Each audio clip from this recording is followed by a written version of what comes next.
With the new Surface laptop being released, you might be wondering, like a lot of people, what are the differences? To look at these two laptops from the outside, they do look pretty similar, apart from the colours. It's not until you really look at them in a little bit more detail that you start to see the differences. The Surface Laptop 5 has an aluminium chassis and has a Surface connector on the side for fast charging and using Surface accessories. Then it also has a USB-A and a USB-C with USB 4.0 and Thunderbolt capability, and a 3.5mm headphone jack. And the weight starts from 1,272 grams for the models that have Alcantara palm rests. Now, if we look at the new Surface laptop, we still have that aluminium chassis and have that Surface connector on the side for fast charging and for Surface accessories. However, on the other side, we have a USB-A and two USB-Cs that both support USB 4.0, that support data transfer, Surface Thunderbolt accessories, and fast charging with a minimum of a 65-watt charger. And the weight starts from 1,340 grams. If I place the new Surface laptop on top of the old Surface Laptop 5, it is also slightly smaller.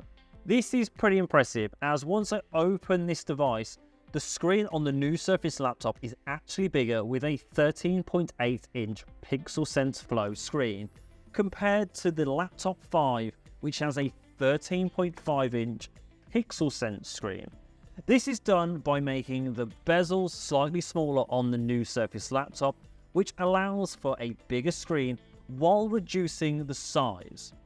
Both the Surface Laptop 5 and the new Surface laptop come in a 15-inch version as well. The screens on both of these devices are 10-point touch. I tend to just use my finger for scrolling or selecting items on the screen. The Laptop 5 has a 60Hz refresh rate, and the new Surface laptop supports up to a 120Hz refresh rate. The slimmer bezels and the faster refresh rate seems to be what a lot of people wanted to see in the new Surface laptop. Keyboard-wise, they look so similar, and the way they type is second to none. You may notice though, the new Surface laptop has two new buttons. One being my favourite, the new snipping tool, which makes it easier to take screenshots and make screen recordings. And then you have the most helpful button, the new Copilot button, which opens your new AI assistant, where you can ask it questions, use it to help you plan holidays, or find deals on your favourite items. For more information on Copilot, check out this video right here. Now, when it comes to trackpad, they both support gestures. However, the trackpad on the new laptop is slightly bigger and has haptic feedback. The trackpad is also more accessible on the new Surface laptop. These are not the only differences between these devices either. If we look at the internals of the devices, the Laptop 5 has Intel processors inside, with options for a 12th gen Intel i5 and i7 processors, which you should see on the screen right now. And then graphics wise, you have the Surface Laptop 5 with Intel Iris Xe graphics.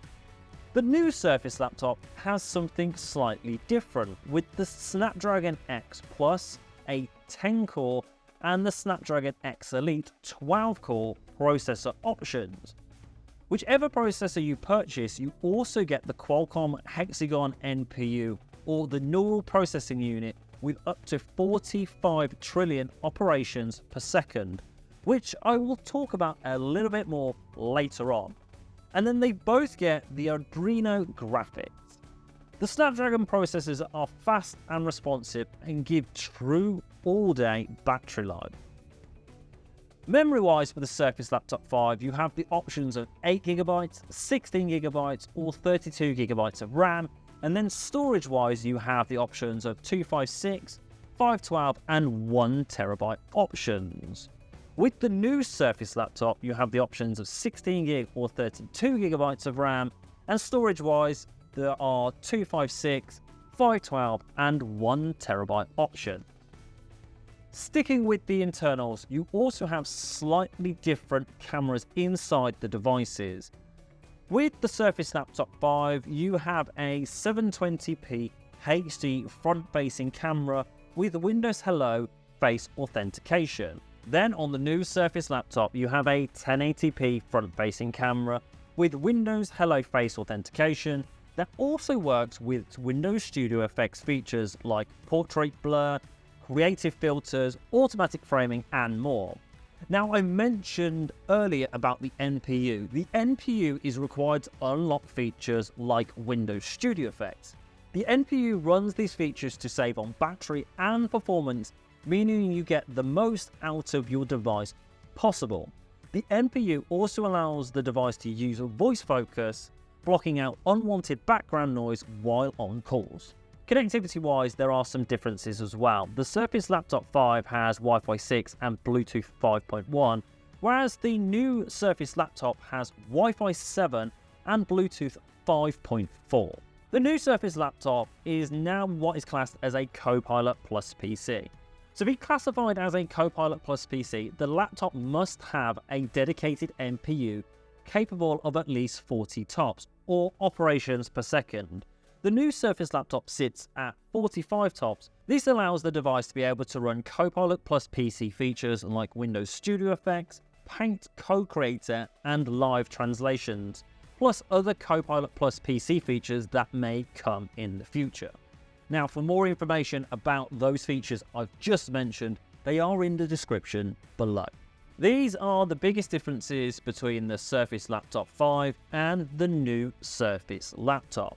If you have any questions about anything I haven't mentioned, drop them in the comments below. And for more updates, think about subscribing and hitting the bell button. Ciao.